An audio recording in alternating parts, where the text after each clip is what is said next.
জয় হিন্দ বন্ধুরা, সবাইকে স্বাগত আজকের একটি গুরুত্বপূর্ণ ভিডিওতে।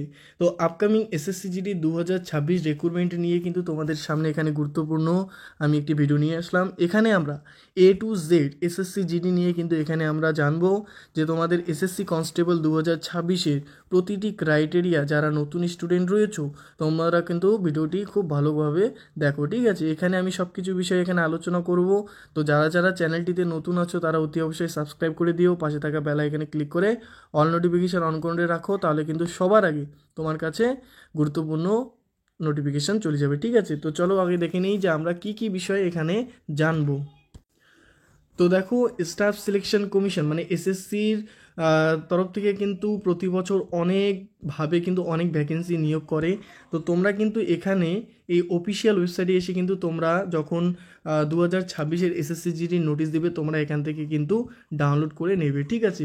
তো আমরা এখানে এই ভিডিওটির মাধ্যমে কি কি বিষয়গুলি দেখব এগুলি তোমাদেরকে আমি এখানে সংক্ষেপে বলে দিই। তো দেখো, প্রথমেই হচ্ছে আমরা এখানে দেখে নেব এটি এসএসসি জিডি, ঠিক আছে। এসএসসি জিডির হচ্ছে 2026-এর কিন্তু সবথেকে বড় ভ্যাকেন্সি এসএসসি এখানে নিয়োগ করবে, যেখানে এক্সপেক্টেড যেটা প্রায় 40,000 প্লাস কিন্তু তোমাদের ভ্যাকেন্সি এখানে থাকবে, ঠিক আছে। এরপর হচ্ছে এখানে আমরা দেখে নেব যে এখানে কারা কারা অ্যাপ্লাই করতে পারবে। তো এখানে কিন্তু অল ইন্ডিয়ার মেল ফিমেল সবাই কিন্তু এখানে তোমরা অ্যাপ্লাই করতে পারবে। এছাড়া আমরা এখানে ভ্যাকেন্সি এবছর যেটা এক্সপেক্টেড কিন্তু 40,000 আমরা এক্সপেক্টেড ধরে রাখতে পারছি, কেননা তোমরা দেখো যে প্রতি বছরই কিন্তু 40,000-এর বেশি ভ্যাকেন্সি যায়, কিন্তু আমরা এক্সপেক্টেড 40,000 ধরে রাখলাম এবছরের ভ্যাকেন্সি, ঠিক আছে। এরপরে দেখো এখানে কোন কোন পোস্টগুলি তোমার জন্য গুরুত্বপূর্ণ হতে চলেছে। মানে তোমরা জানো এসএসসি জিডিতে কিন্তু প্রায় 7 বাহিনী নিয়োগ করা হয়। তো সেখানে বিএসএফ রয়েছে, সিআইএসএফ রয়েছে, সিআরপিএফ রয়েছে। তো কোন পোস্টটি তোমার জন্য ভালো হবে প্রতিটি বিষয় এখানে আলোচনা করব, ঠিক আছে। এছাড়া তোমাদের ফর্ম অ্যাপ্লাই ডেট দেখব, ফর্ম অ্যাপ্লাই লাস্ট ডেট দেখে নেব, ঠিক আছে। এছাড়া তোমাদের এক্সাম কবে হবে প্রতিটি শিডিউল কিন্তু তোমাদের সামনে এখানে আমি তুলে ধরবো। এরপরে যে বিষয়গুলি আমরা দেখব, এখানে তোমাদের হচ্ছে স্যালারি কত থাকবে, ঠিক আছে। স্যালারি কত থাকবে, তার সাথে তোমাদের হচ্ছে এজ লিমিট কত থাকবে। এরপরে আমরা দেখে নেব এখানে যে তোমাদের অ্যাপ্লিকেশান করবে, ঠিক আছে। তোমরা যে অ্যাপ্লিকেশান করবে সেই অ্যাপ্লিকেশান ফিস কত পড়বে ক্যাটাগরি ওয়াইজ। তারপরে তোমাদের হচ্ছে সিলেকশন প্রসেসে কী কী থাকছে, মানে তোমাদের রাইটেন এক্সাম থাকছে না কী কী থাকছে সমস্ত কিছু এখানে দেখব। তারপরে হচ্ছে তোমাদের এখানে দেখে নেব যে ইম্পর্টেন্স ডকুমেন্ট তোমাদের কী কী রেডি রাখতে হবে এই তোমাদের এসএসসি জিডি এক্সামের জন্য, ঠিক আছে। তারপরে আমরা ফিজিক্যালের বিষয়টি দেখে নেব, যেখানে পিইটি পিএসটি, ঠিক আছে, বা তোমাদের মেডিকেল সব কিছু এখানে দেখে নেব। লাস্ট যেটা আমরা দেখে নেব সেটা হচ্ছে সবই গুরুত্বপূর্ণ, সেটা হচ্ছে সিলেবাস। তো প্রতিটি এক্সামের জন্য একটি গুরুত্বপূর্ণ সিলেবাস থাকে, তো এখানে আমরা তোমাদের সিলেবাস প্লাস এক্সাম প্যাটার্ন আমরা এখানে কিন্তু তুলে ধরবো। তো আই হোপ তোমাদের এই বিষয়গুলি বুঝতে পেরেছো। তো চলো বেশি দেরি না করে আমরা সমস্ত বিষয় আলোচনা দেখে নিই, ঠিক আছে।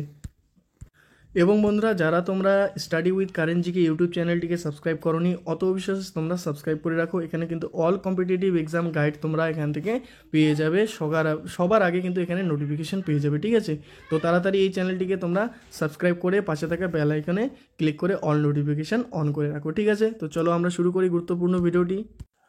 তো দেখো এখানে আমরা এখানে আলোচনা করছি এসএসসি জিডি 2026-এর রিক্রুটমেন্ট, ঠিক আছে। দেখো ভ্যাকেন্সি নাম হচ্ছে তোমাদের এসএসসি জিডি কনস্টেবল 2026, যেটি অর্গানাইজেশন মানে এখানে প্রবক্তা হচ্ছে স্টাফ সিলেকশন কমিশন মানে হচ্ছে এসএসসি, ঠিক আছে।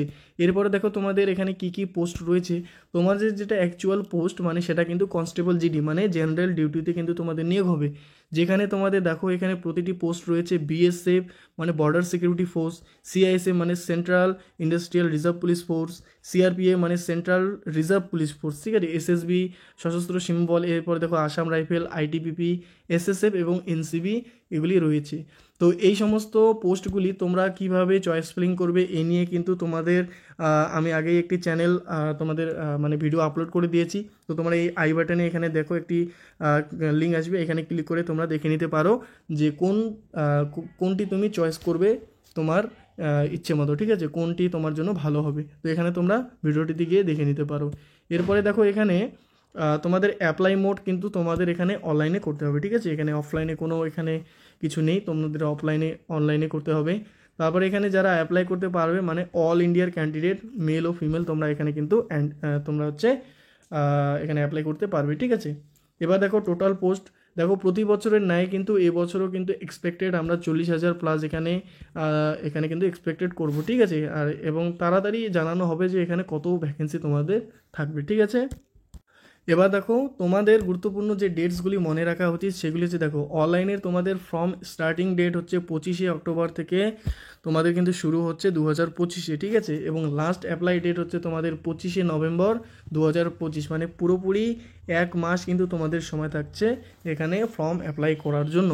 এরপরে তোমরা যদি এক্সাম ডেট দেখো, তো এক্সাম কিন্তু দেখো তোমাদের জানুয়ারি থেকে ফেব্রুয়ারির মধ্যে কিন্তু হতে পারে, ঠিক আছে। যদি অবশ্যই তোমরা ফর্ম অ্যাপ্লাইয়ের জন্য ভালো করে রেডি থাকো এবং তোমরা তোমাদের প্রিপারেশন কিন্তু শুরু করে দাও, ঠিক আছে। এখন থেকে পড়াশোনা করলে তোমরা অনেকটা এগিয়ে যাবে। এরপরে দেখো তোমাদের স্যালারি যদি বলি, তো দেখো স্যালারি তোমাদের স্টার্টিং 21,700 থেকে 69,100 কিন্তু এখানে স্যালারি তোমাদের থাকছে। এজ লিমিট যদি বলি, তো দেখো এখানে মিনিমাম এজ কিন্তু তোমাদের লাগছে হচ্ছে 18 বছর এবং ম্যাক্সিমাম কিন্তু রয়েছে 23 বছর।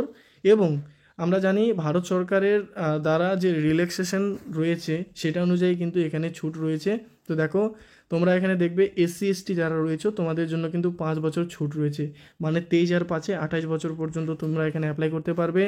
OBC যারা রয়েছে তোমাদেরও 3 বছর, মানে তোমরা কিন্তু 26 বছর পর্যন্ত তোমরা এখানে এক্সাম দিতে পারবে। এবং এক্স সার্ভিসম্যান যারা রয়েছে তোমাদেরও 3 বছর, মানে 26 বছর পর্যন্ত তোমরা এখানে এক্সাম দিতে পারবে, ঠিক আছে। এরপরে দেখো তোমাদের অ্যাপ্লিকেশন ফিসের যদি দেখি, তো দেখো অ্যাপ্লিকেশন ফিসের ক্ষেত্রে যারা SC ST PWD রয়েছে তোমাদের এখানে কোনো ফিস দিতে হচ্ছে না। যারা জেনারেল মানে UR ক্যাটাগরি এবং OBCতে রয়েছে তোমাদের কিন্তু এখানে 100 টাকা ফিস দিতে হচ্ছে, ঠিক আছে। পেমেন্ট মোড যদি দেখি, তো দেখো অনলাইনে করতে হবে, তোমরা এখানে ক্রেডিট কার্ড, ডেবিট কার্ড বা নেট ব্যাঙ্কিং আদার কোনো অনলাইন মোডে কিন্তু তোমরা এখানে ফিস জমা করতে পারো, ঠিক আছে। দেখো এবার সিলেকশন প্রসেস, মানে তোমাদের কীভাবে সিলেকশন করানো হবে। তো দেখো সিলেকশন প্রসেসের ক্ষেত্রে তোমাদের প্রথমে কিন্তু একটি রাইটেন এক্সাম হবে, মানে যেটা হচ্ছে CBT এক্সাম।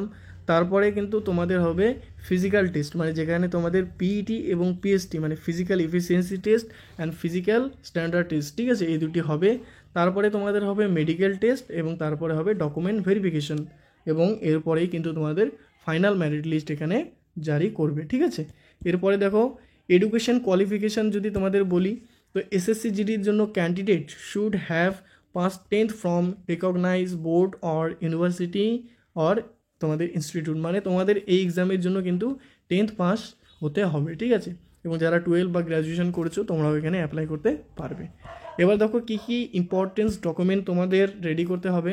তো দেখো প্রথমেই তোমাদের হচ্ছে পাসপোর্ট সাইজ ফটো একটি দরকার পড়বে ফর্ম অ্যাপ্লাই করার সময়। তারপর তোমাদের সিগনেচার দরকার পড়বে, তো যেটি একটি তোমাদের হোয়াইট পেপারে সিগনেচার করবে। তারপরে তোমাদের আধার কার্ড দরকার পড়বে এবং তারপরে তোমাদের কিন্তু এখানে অ্যাডমিট কার্ড দরকার পড়বে, ঠিক আছে, মানে তোমাদের মাধ্যমিকের অ্যাডমিট কার্ড। এবার দেখো তোমাদের আরেকটি কথা বলি, তোমরা SSC, ঠিক আছে, SSCর অফিসিয়াল ওয়েবসাইটে গিয়ে দেখবে যে ওখানে 14 মে কিন্তু OTR, ঠিক আছে, OTR নামে কিন্তু একটি নতুন মানে তোমাদের আপডেট দিয়েছে। এখানে কিন্তু তোমাদের ওয়ান টাইম রেজিস্ট্রেশনের সময় কিন্তু আধার ভেরিফিকেশান করতে হচ্ছে। তো অতি অবশ্যই তোমরা তোমাদের আধার কার্ডের যদি কোনো ভুল হয়ে থাকে বা কোনো ডিটেলস যদি এদিক ওদিক হয়ে থাকে তোমরা কিন্তু 31শে মের আগেই সমাধান করে নাও, ঠিক আছে। এখন কিন্তু যে কোনো ফর্ম অ্যাপ্লাই করার সময় আধার কার্ড ম্যান্ডেটরি হয়ে গেছে। তো অতি অবশ্যই এই বিষয়টি তোমরা মাথায় রাখো এবং অফিসিয়াল ওয়েবসাইটে গিয়ে তোমরা সেখানে ডাউনলোড করে নিতে পারো সেই PDFটি, ঠিক আছে। এরপরে দেখো তোমাদের কিন্তু এডুকেশন সার্টিফিকেট দিতে হবে, মানে তোমাদের 10th পাস সার্টিফিকেট। তারপরে তোমাদের কিন্তু ডোমিসাইল সার্টিফিকেট দিতে হবে, স্টেটের ডোমিসাইল সার্টিফিকেট, এবং তোমাদের কাস্ট সার্টিফিকেট দিতে হবে। এরপরে তোমাদের হচ্ছে এজ প্রুফ হিসেবে তোমরা কিন্তু এখানে বার্থ সার্টিফিকেট দিতে পারো, ঠিক আছে। তো আই হোপ তোমরা বুঝতে পেরেছো কী কী ইম্পর্টেন্স ডকুমেন্ট তোমাদের এখানে দরকার। তো দেখো কী একটি photo, signature, Aadhaar card, admit card, education certificate, domicile certificate, caste certificate এবং বার্থ সার্টিফিকেট, ঠিক আছে। তো তোমাদের যদি এই ইনফরমেশনগুলি কাজের মনে হয় এবং তোমাদের যদি ভালো লেগে থাকে তাহলে অতি অবশ্যই চ্যানেলটিকে একটি তোমরা লাইক করে দিও এবং তোমরা চ্যানেলটিকে প্লিজ সাবস্ক্রাইব করে দিও, ঠিক আছে। এরপরে আমরা যে গুরুত্বপূর্ণ বিষয়গুলি সেগুলি দেখে নেব। দেখো PSTর ক্ষেত্রে মানে ফিজিক্যাল স্ট্যান্ডার্ড টেস্টের ক্ষেত্রে তোমাদের কী কী করতে হবে। তো দেখো এখানে PSTর ক্ষেত্রে যদি দেখি, তো মেল তোমাদের কিন্তু হাইট হচ্ছে 170 সেন্টিমিটার দরকার পড়বে এবং ফিমেলের ক্ষেত্রে কিন্তু 157 সেন্টিমিটার, ঠিক আছে। এবং চেস্টের ক্ষেত্রে দেখো মেলের ক্ষেত্রে 80 সেন্টিমিটার লাগবে এবং 5 সেন্টিমিটার কিন্তু এক্সপেনশন, মানে 5 সেন্টিমিটার তোমাদের ফোলাতে হবে। ফিমেলের এখানে চেস্টের কোনো ক্রাইটেরিয়া কিন্তু নেই, ঠিক আছে। এরপরে আমরা দেখো এখানে ক্যাটাগরি ওয়াইজ এবং এরিয়া ওয়াইজ আমরা হাইট দেখে নেব, কেননা যে রিল্যাক্সেশন বলে যে বিষয়টি রয়েছে এখানে আমরা দেখে নেব। তো দেখো মেল ক্যান্ডিডেটস প্রথমে যারা জেনারেল, এসসি এবং এখানে ওবিসি ক্যাটাগরি, তোমাদের কিন্তু 170 সেন্টিমিটার হাইট কিন্তু এখানে লাগবে, তার সাথে তোমাদের 5 সেন্টিমিটার কিন্তু এখানে ফোলাতে হবে। এবং যারা গোর্খাস, গোর্খালিস অ্যান্ড কোমানিয়াস, ঠিক আছে, তোমাদের কিন্তু এখানে 165 সেন্টিমিটার লাগবে প্লাস 5 সেন্টিমিটার ফোলাতে হবে। যারা নর্থ ইস্টার্ন স্টেট থেকে তোমাদের হচ্ছে 162.5 সেন্টিমিটার লাগবে, এর সাথে তোমাদের 5 সেন্টিমিটার কিন্তু ফোলাতে হবে, মানে প্রতি ক্ষেত্রে কিন্তু 5 সেন্টিমিটার তোমাদের চেস্ট লাগবে, ঠিক আছে। এটি আমি পরবর্তী তোমাদেরকে বলছি। এবং যারা শিডিউল ট্রাইবস রয়েছে মানে এসটি, তোমাদের কিন্তু এখানে 162.5 সেন্টিমিটার কিন্তু এখানে তোমাদের চেস্ট মানে উচ্চতা লাগবে, ঠিক আছে। এরপরে দেখো ফিমেল ক্যান্ডিডেট যারা রয়েছে, তোমাদের এখানে যারা জেনারেল, এসসি এবং ওবিসি ক্যাটাগরি, তোমাদের কিন্তু 157 সেন্টিমিটার লাগবে। গোর্খাস, গোর্খালিস এখানে কিন্তু 155 সেন্টিমিটার লাগবে। এবং নর্থ ইস্টার্ন স্টেটে তোমাদের 152.5 সেন্টিমিটার কিন্তু লাগবে হাইট, এবং শিডিউল টাইপ তোমাদের 150 সেন্টিমিটার কিন্তু এখানে উচ্চতা লাগবে, ঠিক আছে। এরপরে আমরা দেখে নেব হচ্ছে তোমাদের যে ক্যাটাগরি ওয়াইজ চেস্টের ব্যাপারটি তোমাদের এখানে বোঝাই দিই। তো দেখো অনলি মেল ক্যান্ডিডেটস যারা জেনারেল, এসসি, ওবিসি ক্যাটাগরি, তোমাদের 80 সেন্টিমিটার হচ্ছে নর্মালি লাগবে, ঠিক আছে, এবং উইথ 5 সেন্টিমিটার এক্সপেনশন, ঠিক আছে। 80 সেন্টিমিটার কিন্তু নর্মাল এবং 5 সেন্টিমিটার তোমাদের ফলাতে হবে, ঠিক আছে। এরপরে দেখো শিডিউল ট্রাইব যারা রয়েছে, তোমাদের কিন্তু 76 তোমাদের হচ্ছে নর্মাল লাগবে এবং 5 সেন্টিমিটার কিন্তু এক্সপেনশন করতে হবে, ঠিক আছে। এরপরে দেখো যারা এখানে ক্যান্ডিডেটস তোমরা নর্থ ইস্টার্ন রয়েছে বা অরুণাচল প্রদেশ, মণিপুর, মেঘালয়, নাগাল্যান্ড, সিকিম, ত্রিপুরা, এখানের প্রতিটি ক্যান্ডিডেট তোমরা কিন্তু তোমাদের চেস্ট 77 সেন্টিমিটার লাগবে এবং 5 সেন্টিমিটার তোমরা ফলাতে হবে। এবং যারা গোর্খা, গোর্খালিস, ঠিক আছে, এখানে দেখো জম্মু কাশ্মীর, আসাম থেকে, হিমাচল প্রদেশ থেকে যারা বিলং করো, তোমাদের কিন্তু এখানে 78 সেন্টিমিটার হচ্ছে নর্মাল লাগবে এবং 5 সেন্টিমিটার কিন্তু তোমাদের ফোলাতে হবে, ঠিক আছে। তো আশা করি তোমরা এটি বিষয়ে বুঝে গেছো যে হাইট ও চেস্টের ক্ষেত্রে তোমাদের কী কী লাগবে। এবার দেখো পিইটির ক্ষেত্রে মানে ফিজিক্যাল এফিসিয়েন্সি টেস্টের ক্ষেত্রে কিন্তু তোমাদের শুধুমাত্র রান হবে, এবং রানের ক্ষেত্রে যারা মেল তোমাদের কিন্তু 5 কিলোমিটার রানিং করতে হবে, যেখানে তোমাদের 24 মিনিট সময় থাকবে। এবং যারা ফিমেল তোমাদের হচ্ছে 1600 মিটার এখানে রানিং করতে হবে, 4 মিনিট 45 সেকেন্ডের মধ্যে কিন্তু তোমাদের এটি পূরণ করতে হবে, ঠিক আছে। সরি বন্ধুরা, এখানে একটু টাইপিং মিস্টেক হয়ে গেছে। এখানে কিন্তু ফিমেলের ক্ষেত্রে 1600 মিটার তোমাদের হচ্ছে 8 মিনিট 30 সেকেন্ডের মধ্যে কিন্তু তোমাদের কমপ্লিট করতে হবে, ঠিক আছে। তো ফিমেলের ক্ষেত্রে 1600 মিটার মানে 8 মিনিট 30 সেকেন্ড কিন্তু এখানে তোমাদের সময় থাকবে, ঠিক আছে। এরপরে আমরা দেখে নেব, দেখো তোমাদের এই এক্সামের জন্য কি কি সিলেবাস থাকছে, তোমরা এটি এখানে দেখানো, এখানে সিলেবাস প্লাস তোমাদের এক্সাম প্যাটার্ন শুদ্ধ আমি বলে দিচ্ছি। তো দেখো সাবজেক্টের ক্ষেত্রে তোমাদের কিন্তু এখানে থাকছে জেনারেল ইন্টেলিজেন্ট মানে তোমাদের রিজনিং, যেখানে 20টি কোশ্চেন থাকবে এবং প্রতিটি কোশ্চেনের জন্য 2 নম্বর মানে এখানে 40 নম্বর থাকছে। এবং এক্সামের যে ডিউরেশন সেটা কিন্তু তোমাদের 1 ঘন্টা মানে 60 মিনিট, ঠিক আছে। এরপরে দেখো তোমাদের কিন্তু থাকবে general knowledge and general awareness, এখানে তোমাদের 20টি কোশ্চেন 40 নম্বর। এলিমেন্টারি ম্যাথামেটিক্স অঙ্কের তোমাদের 20টি কোশ্চেন, যেখানে 40 নম্বর থাকছে, ঠিক আছে।